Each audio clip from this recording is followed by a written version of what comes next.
Hello, I'm Stone Lebrandi, lead designer of the new SimCity, and I want to give you another peek at what we've been up to here at the studio.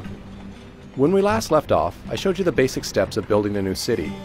Since then, the team has been hard at work on the game, and I've created a new casino city so that I can show you some of the advanced strategies of multi-city play. My city's doing great. I have several casinos, and they're all filled with tourists.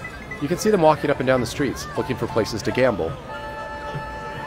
I can see how I'm doing financially by checking out my profit and loss at my casino headquarters. You can easily see that I'm making lots of money.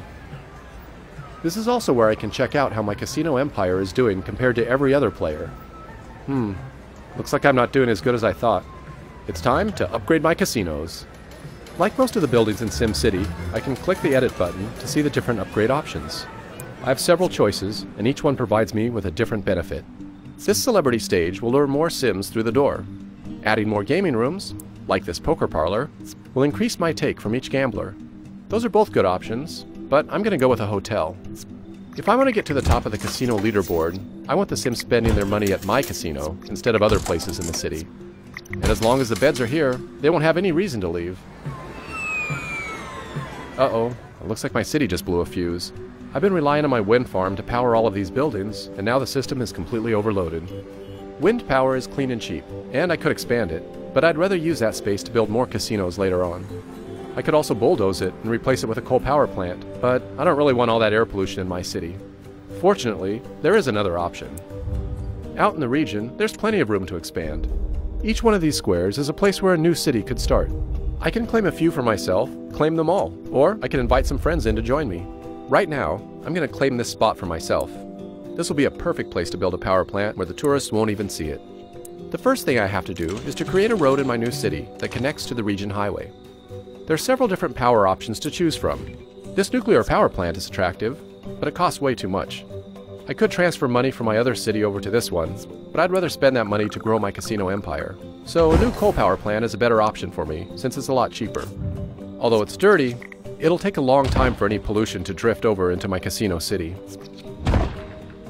One of the cool things about multi-city play is that the Sims are going to drive back and forth between the cities. You can already see some commuters from my casino city making their way over here to work in my coal plant. I'm going to turn on the power data layer. Okay, the power's on and flowing nicely. If I go back up to region view, I can turn on the data layer here and see which resources are being shared between the cities. Yep. Power is being sent from my coal power plant over to my casino city. Nice! Dan is online and he wants to join in. If I invite him into my region, then he can play in any unclaimed city that he wants. I'm going to abandon my coal power city and let him take charge of it so that I can focus on my casino city. Dan can decide what kind of city he wants to build. Okay, now let's go back to my casino city. Alright, the power's back on and my casinos are making money again. Some of that money's going straight to Dan to pay for this power. Dan can use the money to build out his city, so we're both going to benefit from the deal. One of the problems with casinos, they attract a lot of criminals. I can easily see there's a problem because of all this graffiti on these buildings. If I want to see some more detailed information, I can turn on the crime data layer. Whoa, this is worse than I thought. These big red blobs, they show me all the recent crime activity. My one little police station can't keep up with all this crime. If I don't take care of this problem soon, the criminals will cross the border into Dan City and cause trouble there too. I think I'm going to need a larger police station. I could place it out here on the edge of the city, but it's best to keep it closer to the casinos, near the worst crime zones. Since Dan is sending me plenty of power, I'm not going to be needing this wind farm anymore. I'm just going to bulldoze it and make some more room. Alright, here we go. This police precinct has a lot of options. I'm going to start with this radio tower here to help the police respond quicker. Then I'm going to add this helicopter to increase the patrol radius. This is all really expensive to maintain, but it's going to make a big difference by suppressing crime in a large area. The police will also travel to neighboring cities and patrol there too. Aw, this is great. Dan just finished building a fire station.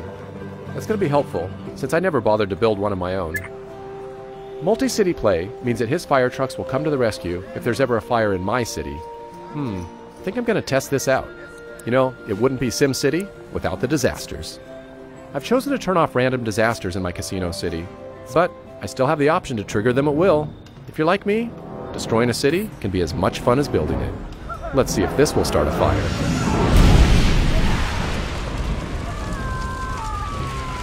Alright, here they come now. Looks like Dan's fire trucks are going to have a lot of work to do. Multi-city play makes playing SimCity more fun and strategic than ever before, as cities in a region get to work together and solve each other's problems. And taking it a step further, you can even work outside of the cities and cooperate to build great works out in the region. I'm going to ask Dan to help me build a space launch center over here, but we'll do that in the next video. Thanks for watching.